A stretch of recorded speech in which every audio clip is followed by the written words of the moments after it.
Greetings, future fossils. This is Michael Garfield welcoming you to another episode of the show that explores plural futures, deep time, the questionable and fluid boundaries between the human and the non-human. It's understandable that in a time as metamorphic and centrifugal as our own, a time when the planetary scale of human society and cultural activity invites deeply disconcerting speculations and an unflinching gaze into and embrace of the wicked problems that face us. But for precisely the same reasons that these years might be remembered by the future shock, the recalcitrant extremism, the divisive identity politics, and the superlinear growth of a complex and fragile infrastructure upon which early 21st century global society depends, and which is also rapidly eroding the ecological base upon which any kind of society depends. Well, these same conditions, this same moment can be told in a different way. And I think it's important to balance the criticism and the catastrophic thinking with an affirmative and hopeful view, a sense for how the unique conditions of this moment prepare us for unprecedented and extraordinary possibility. This is a very lively vein of discussion in both science fiction and the ethics of technology, the crucial importance of telling stories about futures in which we would actually like to live. I used to say that imagination is our greatest natural resource, but lately I've been thinking it's actually attention. It's what we put our attention on that is energized, that grows. And there's something problematic about even seeing the world that we have as a set of problems to be solved. So for this episode of Future Fossils, I want to take a breath and celebrate all of the amazing work that's being done in communities across the globe, networking, synthesizing, sharing, remixing, and implementing an entire planet's worth of wisdom, intelligence, and talent to the aim of improving our world for everyone, human and non-human alike. In this episode, we bring back my friend Magenta Ceiba, community organizer, exemplary leader as servant, and ECO, or Executive Creative Officer for the Bloom Network, which is hosting their Pollination unconference this coming weekend in San Francisco, a kind of hack-a-thon for regenerative design and cultural practice.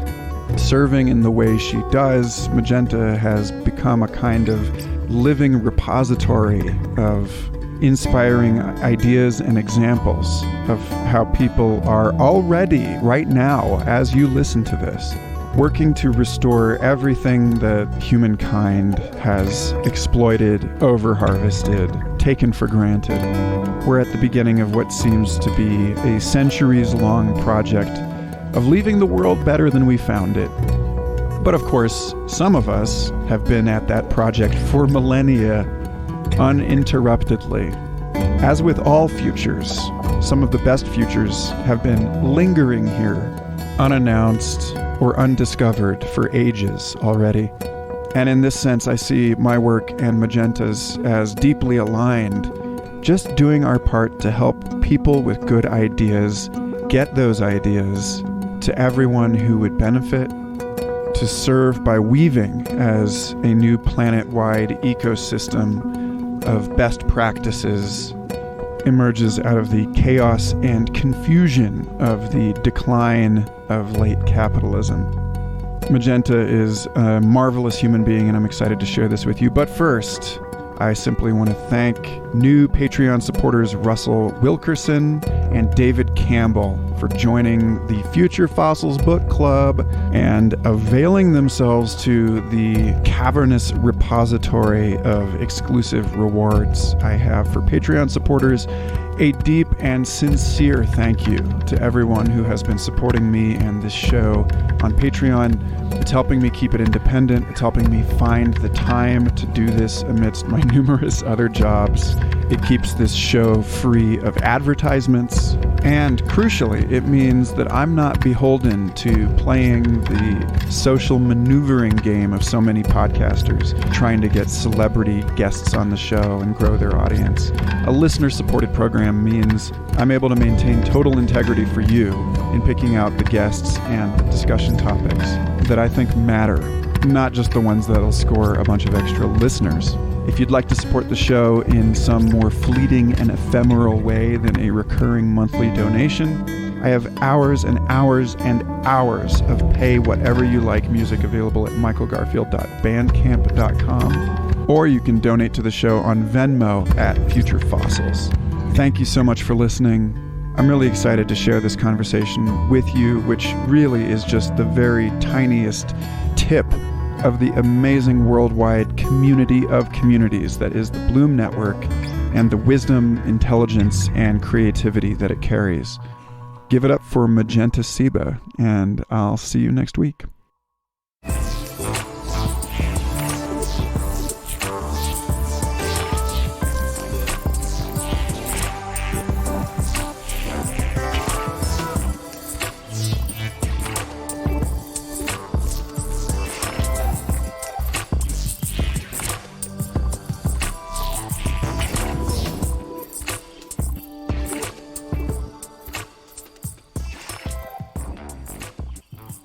Magenta, it's exciting to have you on the show for the third time, although only the second time that anyone's going to hear.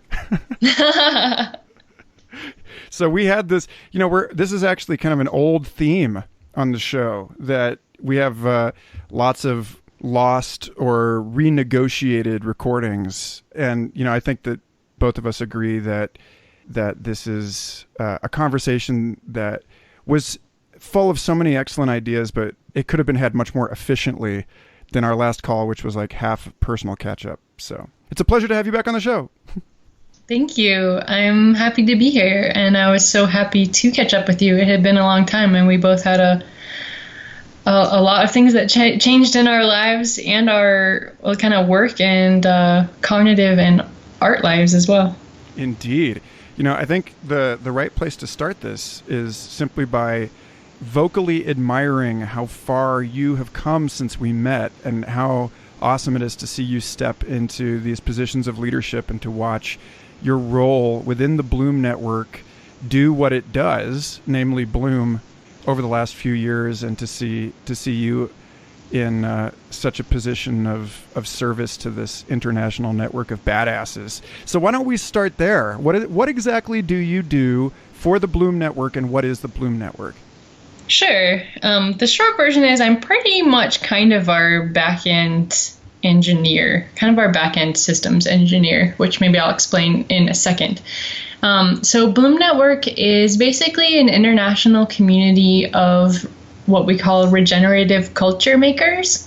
So it's people who are in their companies and in their neighborhoods and in the way they are with people, trying to shift the way that we are as a society toward greater resilience, more anti-fragility, creating the conditions for more life and energy to circulate.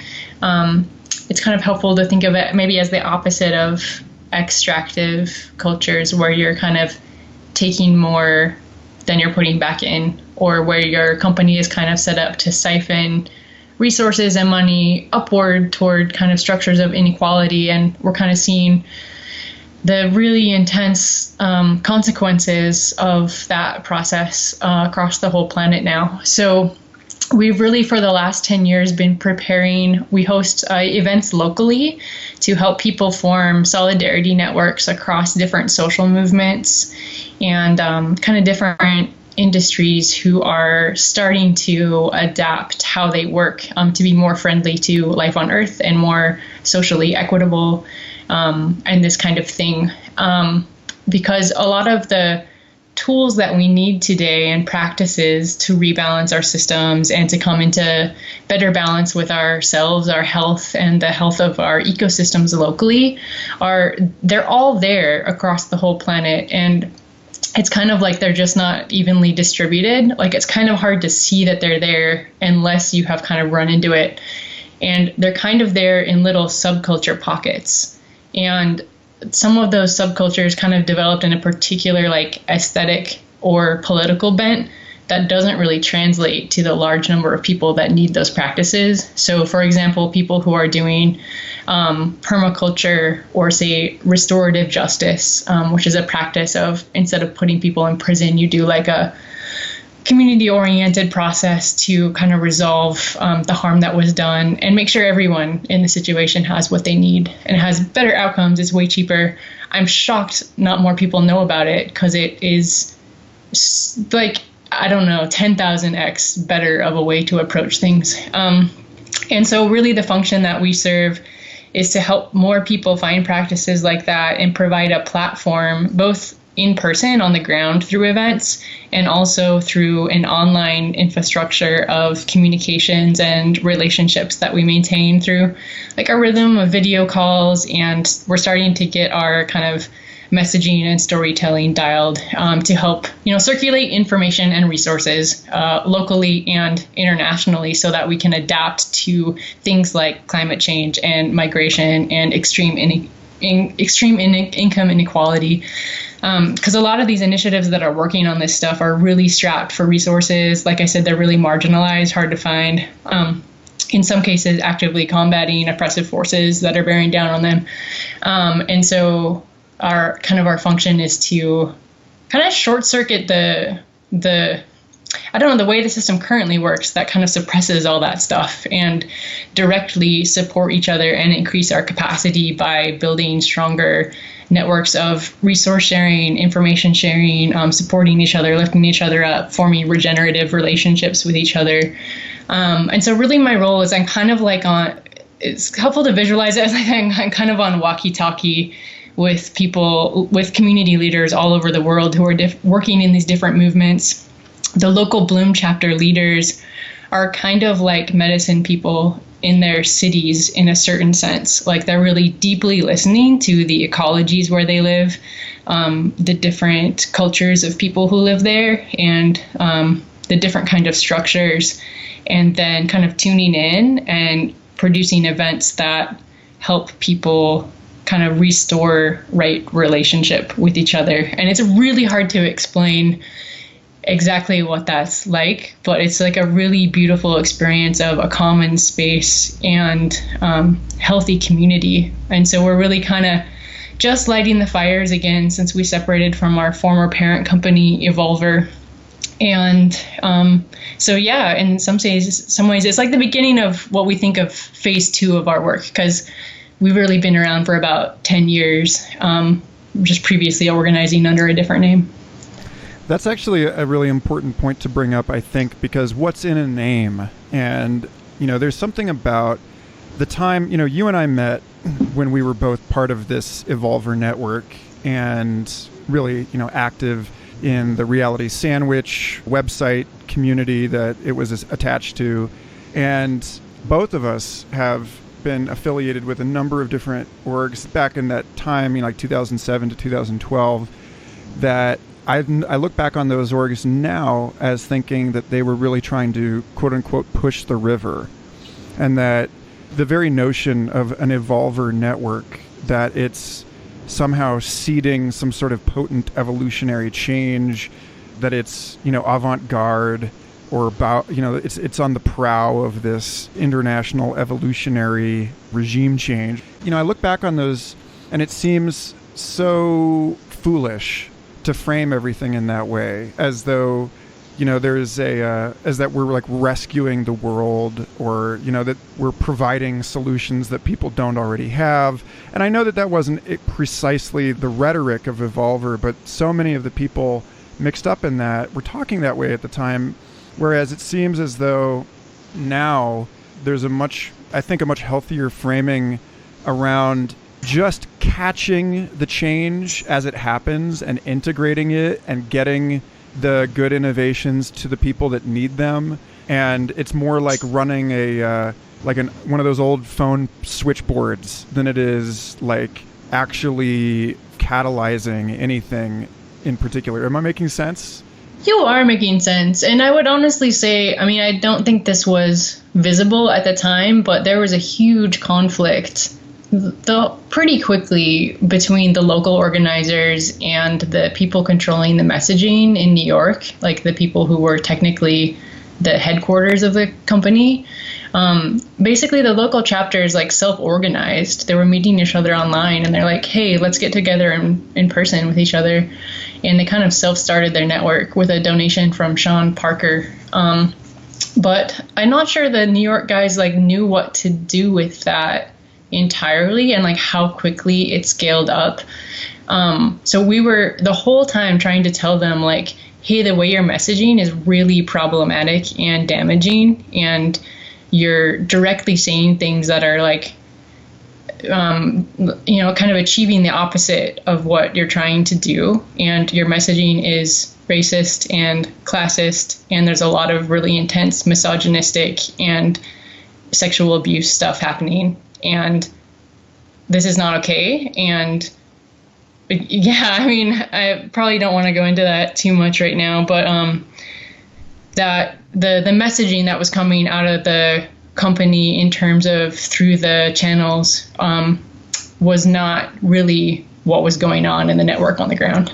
Well, I think that, what I want to point to more than any kind of critique of what Evolver was or what it became is simply that it feels as though that the changes that have been made in rebooting this as the Bloom Network are a lot more honest to the type of work that's being done and the paradigm in which it is understood. Namely, I think that, the dominant sort of metaphor for all of this has been the mycelial rhizome.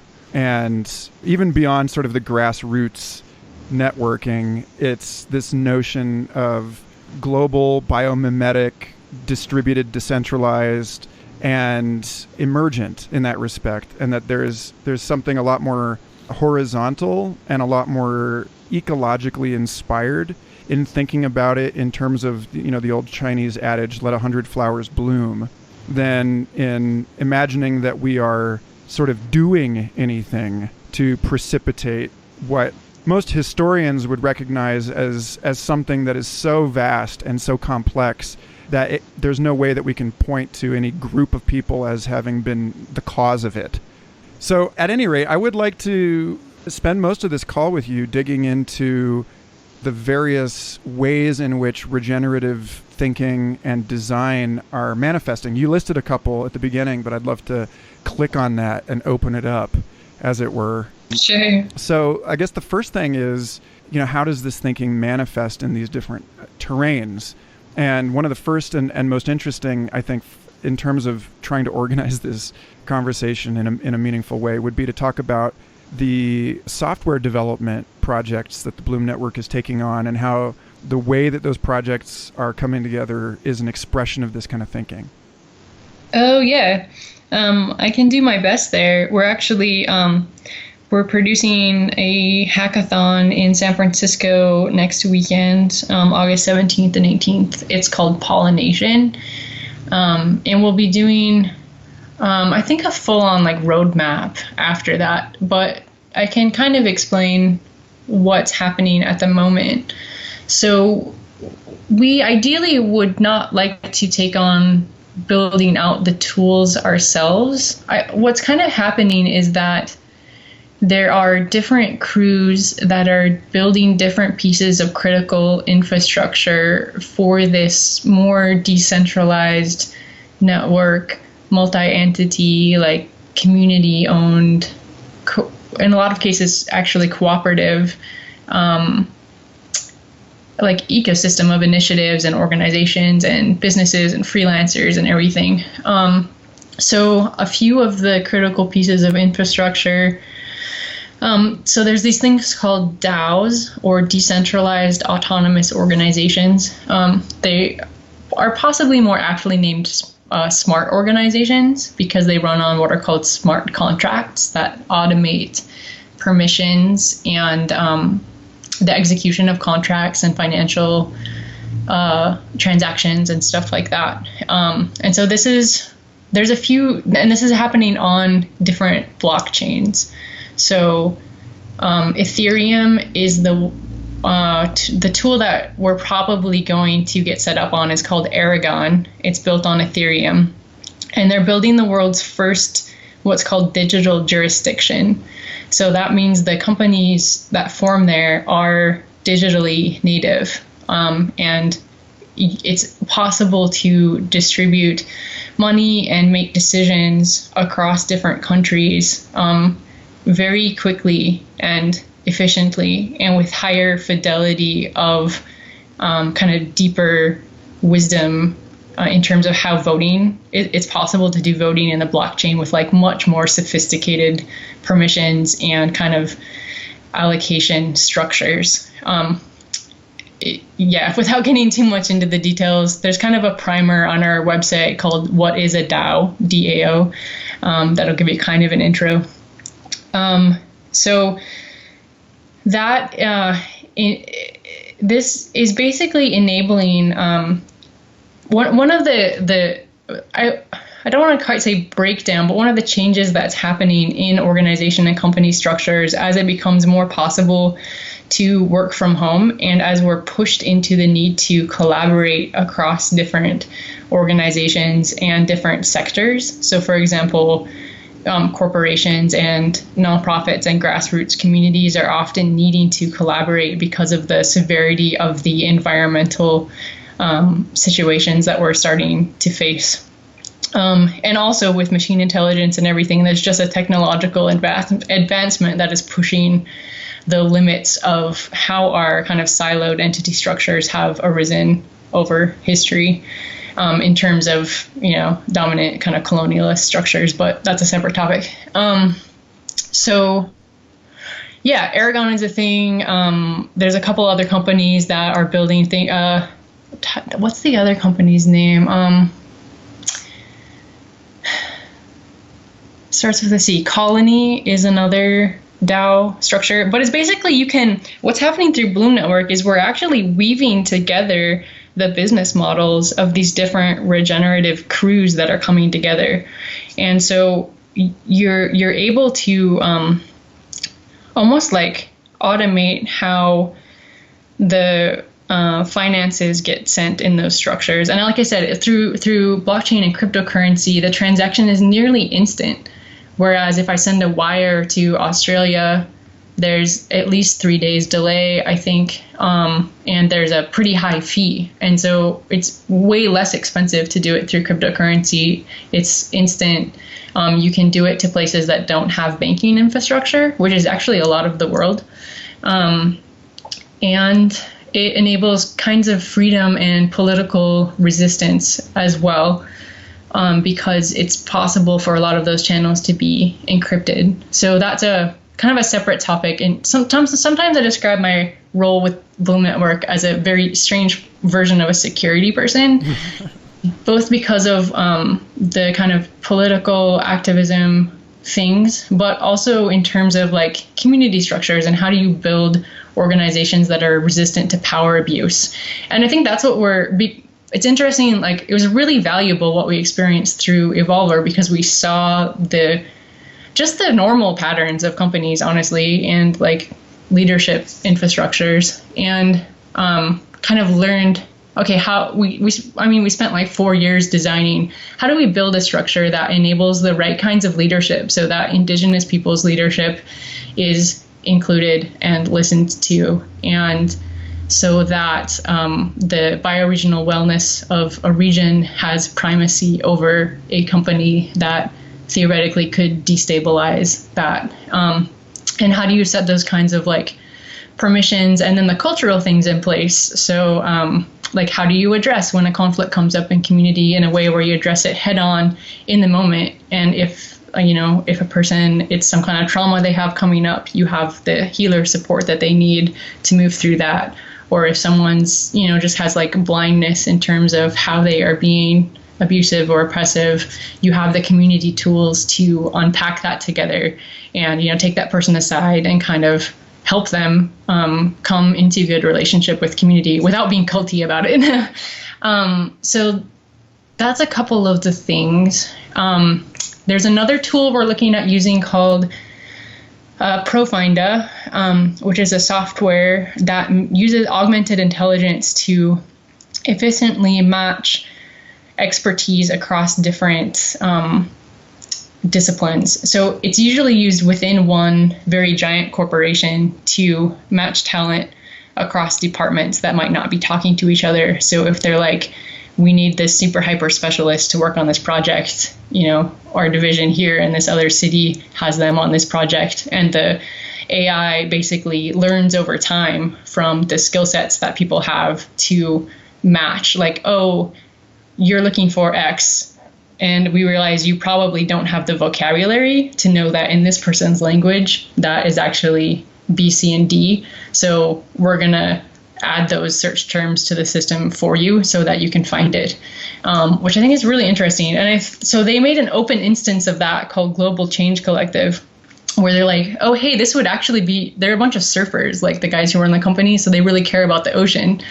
And they're like, hey, this would be really helpful to use for climate change if we like made an open instance of this for big networks who are focused on climate change and all its connected issues, to collaborate and share resources and expertise with each other. So, for example, if you're looking for a person who understands how to use carbon credit markets so that you can support a regenerative agriculture solution for drawing down carbon by building greater soil health, but you're a farmer or soil scientist, you don't know anything about the financial side of carbon markets, whatever.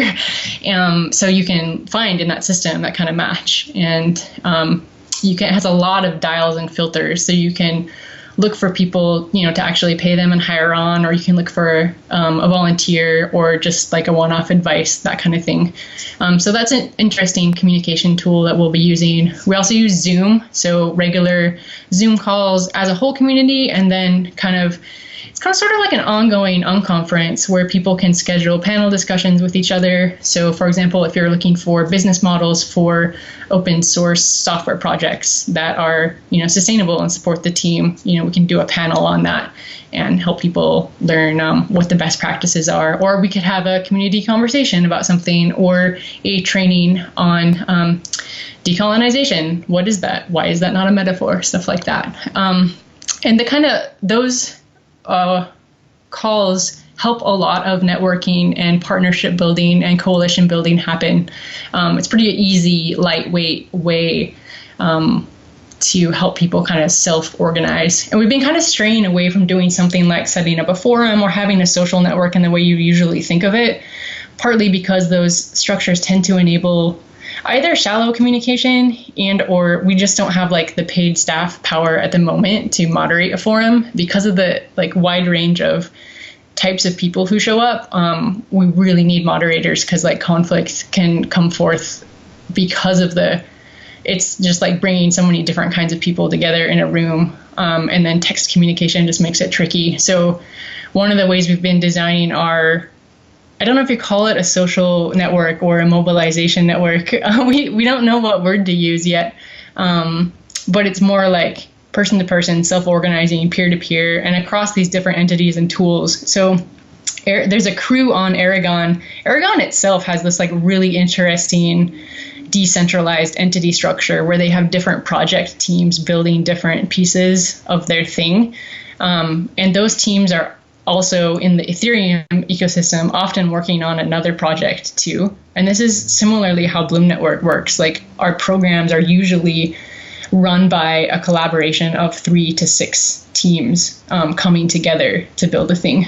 Anyway, by the end of the year, they'll have a project management suite set up on Aragon that is designed specifically to do something like what Asana or other project management tools would do, but in a fully decentralized context so that companies can collaborate across each other, can pool funds, and each kick in, whatever their commitment is to doing that development build, or the community.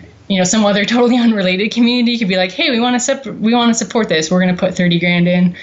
And it just kind of like makes all of that really easy and is like natively built in that structure. I think that's like one of the things we're finding is I'm almost starting to call them like old paradigm software companies like Facebook, Google, just purely in terms of the business structures that they grew within we're at a phase transition where something else is happening and coming together.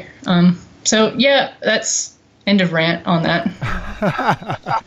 So there's a lot in there, but I think the through line that I keep finding is that each of these initiatives, each of these ways of implementing this kind of thinking seems to be indicative of a longer timeline than the timeline that we're used to, and also a structure that is more, to use the business organizational term, agile, more fluid, more adaptable, and more responsive than the way that we've been doing things. And it's kind of an interesting, I don't want to oversimplify this and just say that, we're getting back to like a 7-generational thinking, but it does seem as though the time scale within which regenerative projects arise is a time scale that people are thinking about deeper histories, further futures, but then also how to organize and continually reorganize in these adaptive structures that are aware, like you talk about a phase transition, that are aware that we can't just settle on a good idea and ride that into the sunset. So there's something about a different way of planting ourselves and our collaborations in time here, that it's stretched on both sides. And I don't know if you care to speak to that at all, but I mean, certainly, being in this position has put you into conversation with a lot of people who think about time in different ways. And certainly that seems to be assisting in the movement towards more and more, as you put it, resilient and anti-fragile projects and implementations. Yeah, I think that's generally recognized among people who are using the term regenerative, and probably outside of that for sure. For example, I think regenerative agriculture, one of the problems they have right now is the timelines to profitability with getting a regenerative farm set up. It's like in the end of that process, it has higher yields and less work to get those yields, and it draws down carbon, and there's like all these other benefits. However, the time cycle for that to happen is beyond the time cycle that financial institutions are designed, and will, even the most progressive, kind of innovative of them it's beyond their horizon of when they're able to kind of get back their loan and the interest and everything.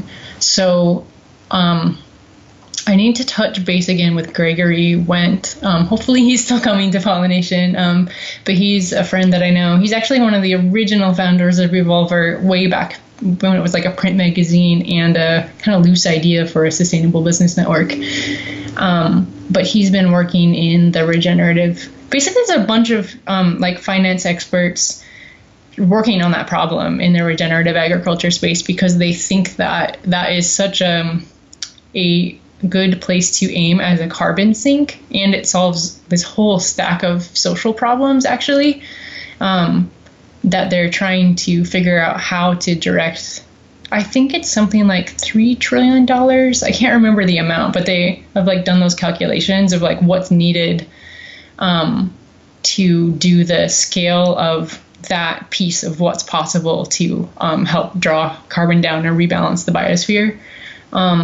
So that's just one example. Another example I would say is when you're the kind of community conversations and building community, building trust is a slow process, especially in contexts where trust has been broken and historical relationships between groups have conflict and or hurting each other over time, or one group hurting another group, and that's just a slow process that humanity is going to have to go through, and hopefully we get better at it over time. But it's interesting, like the people are really scared right now with the different kinds of pressures and changes that are happening really fast.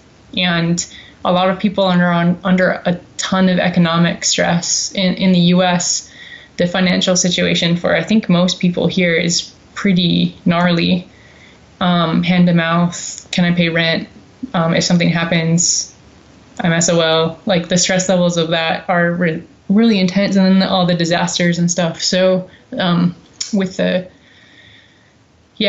all that stuff. So slowing down and having the spaciousness to look at these conversations while the speed of technology and the speed of change is like increasing is, I think, physically difficult for people. And that's one of the things we're focusing on at Pollination, and in the kind of like conference design innovation we've been doing there that we want to bring to other conferences and contexts as well is, how do you give people the embodied capacities to and the kind of framework tools to enter into regenerative business frameworks where you have longer timescales, but it's also kind of a full stack process of not business as usual. You just set up a machine and run it and it generates money. It's like,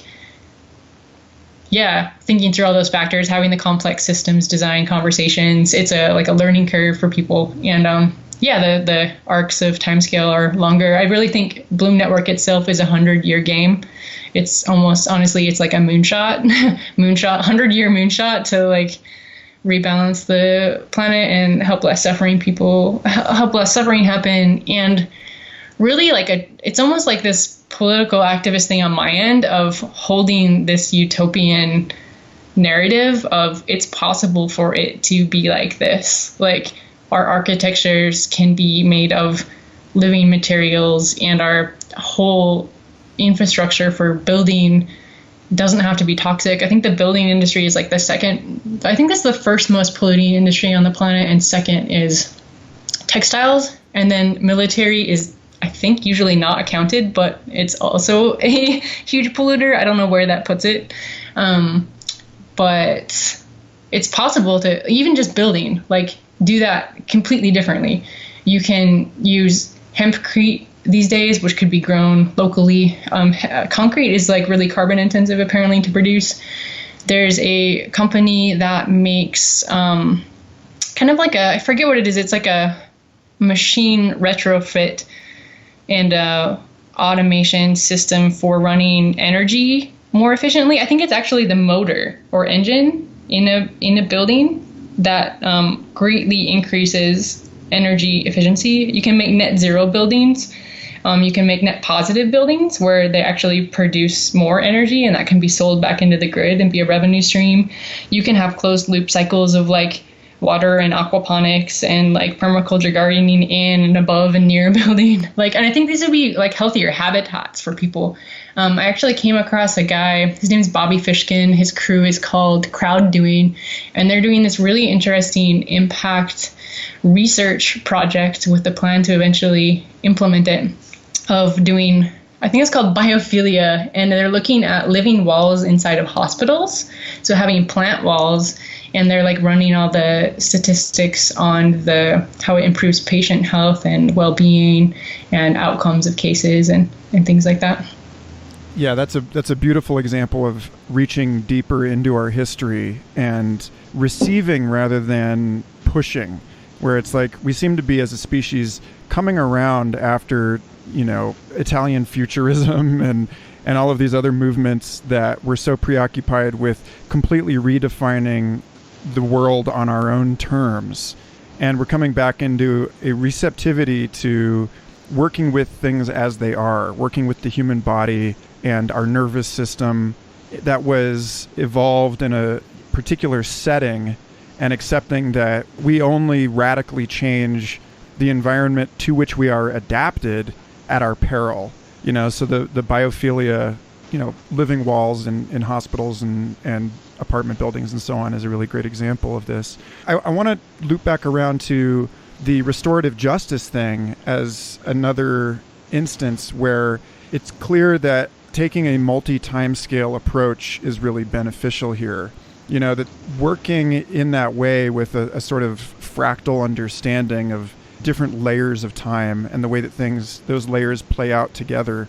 The crime and punishment model, I was just talking to this researcher at SFI this week, Rajiv Sethi, whose book Shadows of Doubt explores all the ways that the stereotypes that we form of one another contribute to the crisis of police shootings and mass incarceration in the United States, and that it's a function of the fact that we don't actually have time to get to know one another, that we have to create categories, that we have to treat each situation as like something we have experienced before, simply because we don't have the available mental funds. This is a complex metaphor, but I'm thinking about this in terms of what is being regenerated here is it's like we farmed out, we ruined all of our topsoil culturally, not just ecologically, and that we have nothing to sink into and grow into together. And that if we're going to restore that topsoil, that it's going to take an investment of time and attention into fostering the kind of restorative dialogues that are necessary that is currently not really supported by the economic systems that are in place, that force us into all of these really sort of hit and run exchanges, both online and offline. And so, I don't know, I'm trying to get at the overarching thing here is literally building the common ground back into our culture. And that there seems to be a pileup in terms of the pace at which we've been given incentives and the pace at which the healing has to happen, if that makes any sense. Yeah, absolutely. I think this is a good time to mention a few things, partly because a couple of those examples I've been giving, I think, are really white dominant fields. And I think when people use the phrase our culture, I often have cognitive dissonance happen, and I'm slightly confused because to me, culture is a very pluralistic thing. And there are, it's in a way, the culture there is a global culture at this point. There are global structures in place and this kind of thing. And some of those structures actively inhibit and pave over and continue to oppress and genocide other cultures that are in balance and healthy and do have integral relationships with their ancestral traditions. I'm really struck by the fragmented nature in a lot of white dominant activist and kind of business groups that I've interfaced with.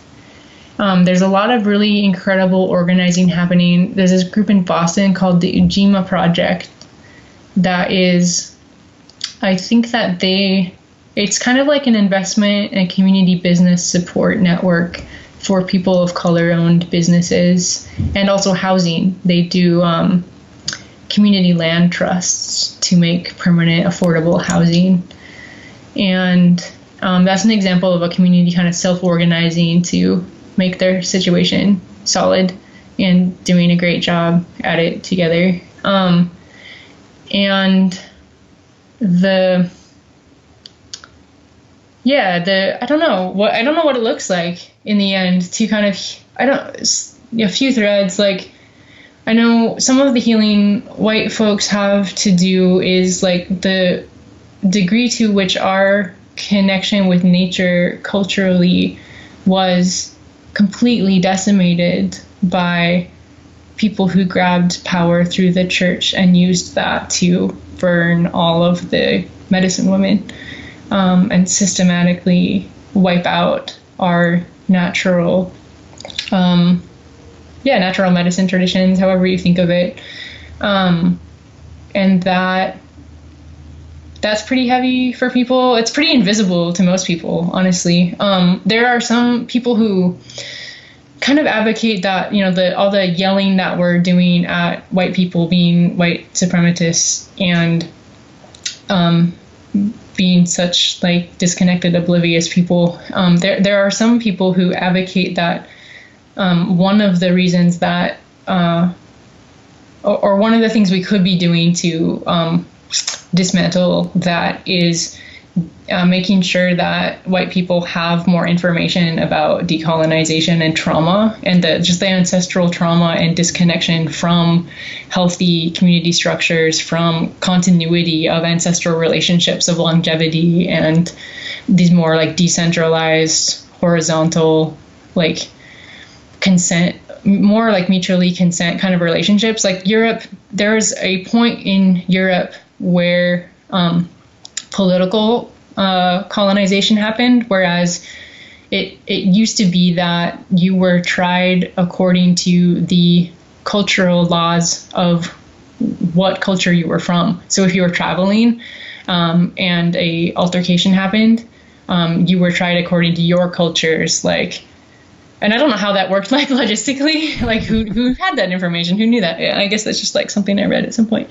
But I think that's interesting. I'm continually like trying to read more about that, because the more I read about that history, the more I kind of like, I don't know, things kind of open up for me and my body releases and my heart opens and I'm more able to connect with my physical body and nature directly. And that is like honestly often as powerful as any of this like nerdy stuff or communication stuff or, like online infrastructure designing or whatever that I'm doing.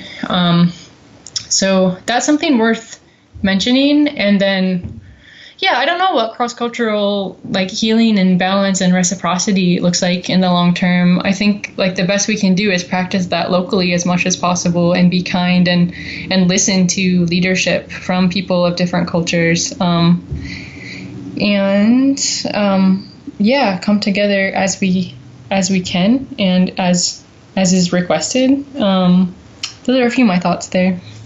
Yeah, and it is important to point out I have a bad habit of lapsing into culture in the singular when it seems as though really the drive historically and trans-historically is toward a deeper and deeper plural.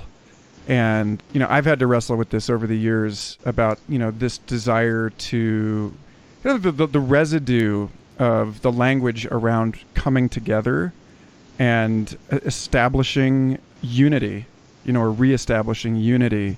For example, I wonder, as we think about, what the future of human life off-world might be, is it really even a good idea for us to yearn toward some sort of Star Trek Federation of Planets type thing, especially when we know that global standards have more or less, in many cases, historically been a disaster, monocropping, the hyper-connected global financial market in which one failure in one place can cascade and ruin everything everywhere. And so, I'm curious, whether you can sort of, because this is such a complex multi/transcultural consideration, what, if anything, you could point to as the singular common ground for all of these people throughout the network in terms of the shared values and the shared hopes and dreams that are held? Yeah. Let's see. I can never remember that. At some point I wrote 4 goals for us. I know that based on like really deep listening from everyone. And I know that one of them is redistributing wealth, because I think that will full stack kind of address a lot of things. It's like a good place to kind of aim. But the first thing that came to mind, and it's actually what the Bloom Network logo is a picture of. It was like this really long process of trying to find the right symbol. But it's actually a visualization of the feeling of like direct physical relationship with people in community, like literally how you can feel each other and how the actions that you take ripple out into your community, like not just the human community, but the plants and animals and soil and air and everything around you, the water. And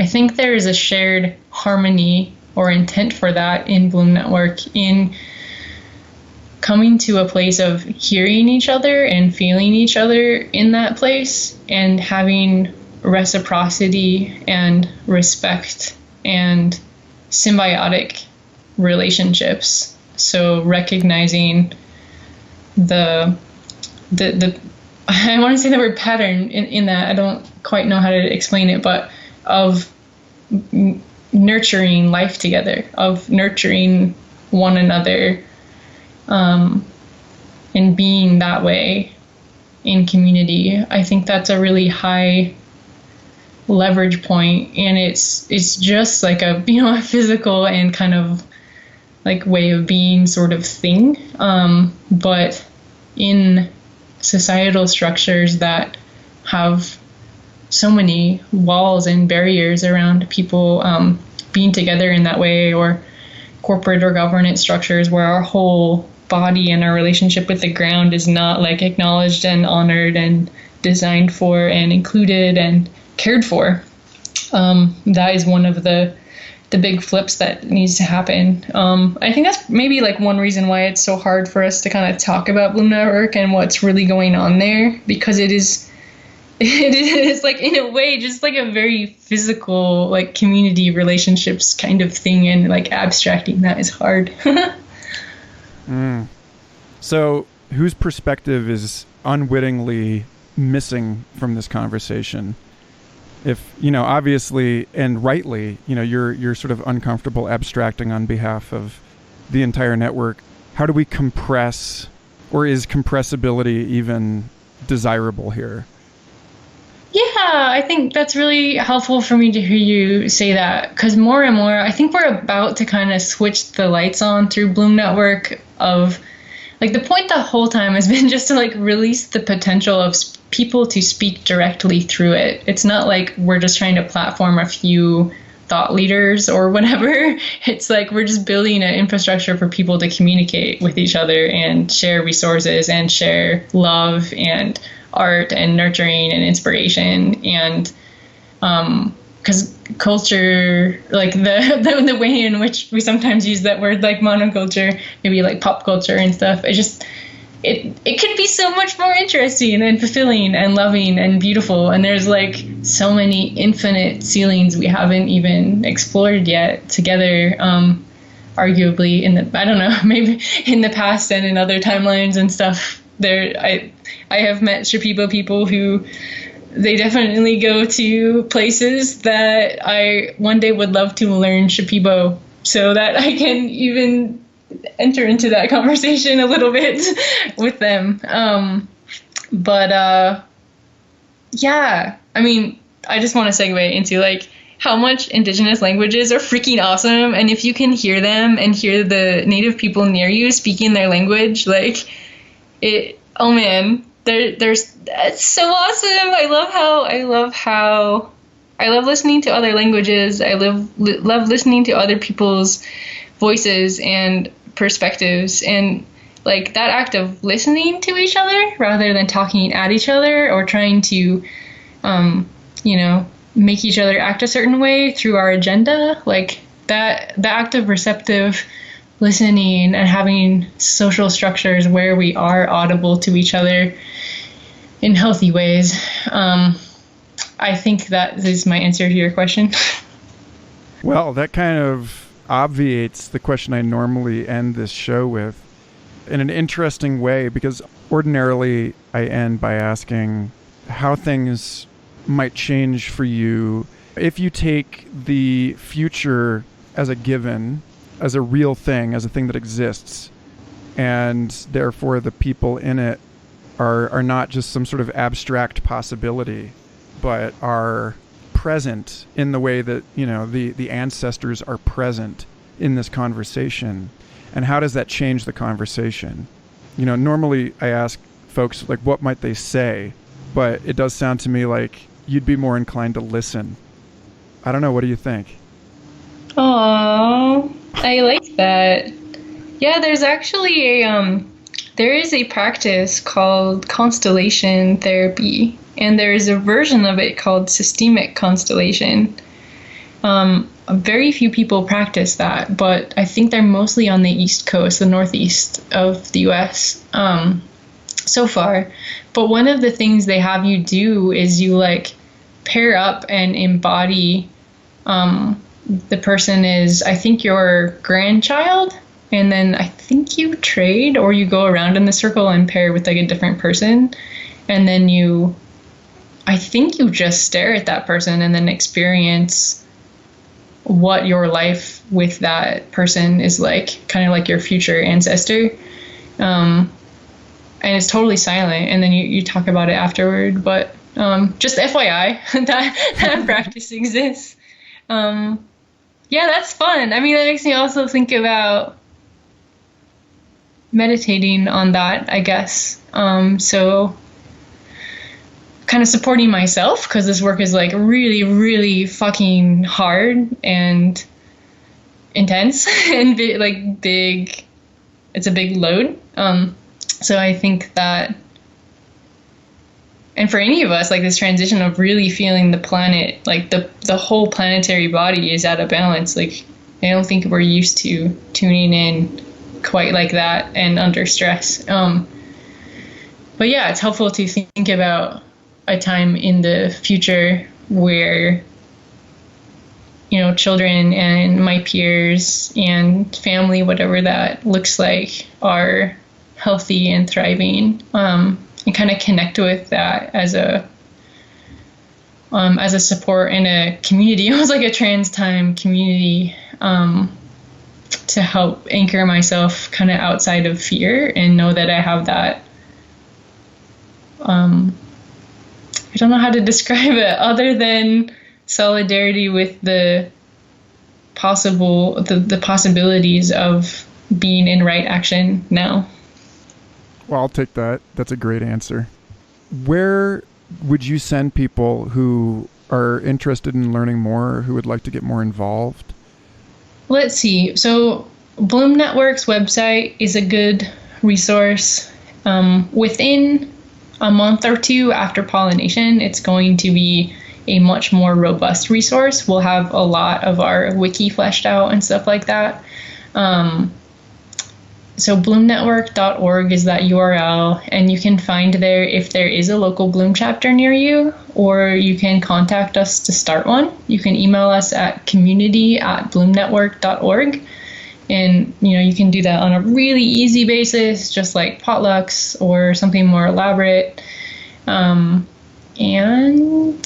yeah, that will kind of give you, if you're looking for entry points to some of these concepts, you'll start to be able to find that a little bit there. I would say there's a wiki. If you look on the resources tab on our website, there's a link to a wiki, and there is an index there, that I've kind of sort of like a concept architecture of different kinds of regenerative practices. It's kind of a rough sketch of the back-end tagging system of our website in the future. But if you just want a smattering of the different practices that are out there and rabbit holes you can go down, that's a good one. And again, you can ping us at community@bloomnetwork.org. If there's a specific thing you're interested in, we're happy to respond. We can always shoot an email out to our listserv of organizers. Or our members being hey, does anyone have insights on this situation? You can join our community calls. They're every third Monday at 6:00 p.m. Pacific time. You can find us on Facebook and Instagram and Twitter and LinkedIn as Bloom Network. I think on Twitter and Facebook, we're our Bloom Network, OUR Bloom Network. And yeah, if you're in San Francisco or feel like traveling to it next weekend, I'm not sure when you'll publish this show, but that's August 17th and 18th at Impact Hub in San Francisco. And so that'll be a really good embodied experience with a bunch of leaders from different social movements and people working on all of this systems change stuff. So that'll be a really interesting community of people.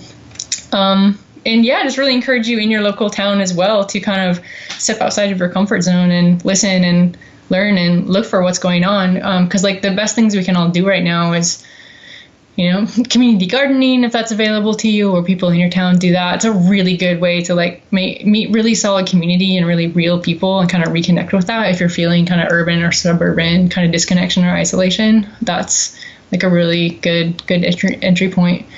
And yeah, in like restorative justice, transformative justice, really recommend looking that up, finding out what that is. And yeah, you can find my email on my website at imaginationhealer.com if you want to contact me directly. I'm pretty overwhelmed with communications at the moment, but I can try to get back to you. But for most Bloom Network stuff, bloomnetwork.org is the place to get connected. And you'll find other initiatives there too. Like what we're trying to do is build out our organizational membership model and the wiki to point to the organizations who are doing the work in all of these areas. And then also ideally point you to who in your city is doing that kind of thing. Because we're just like you said, kind of a switchboard, or like a routing engine for people to find, because yeah, there's like organizations and initiatives and crews that are doing specific things like super well and have really deep knowledge and wisdom and ancestral experience and stuff. So there's a whole world of regenerative cultures spectrum stuff out there to get your feet in, get your heart in. Yeah. That's awesome. That alone ought to give pretty much anyone listening more to dig into than they have time for, sadly. But I really appreciate it, Magenta. It's always a pleasure to catch up with you, and I really appreciate having you back on the show.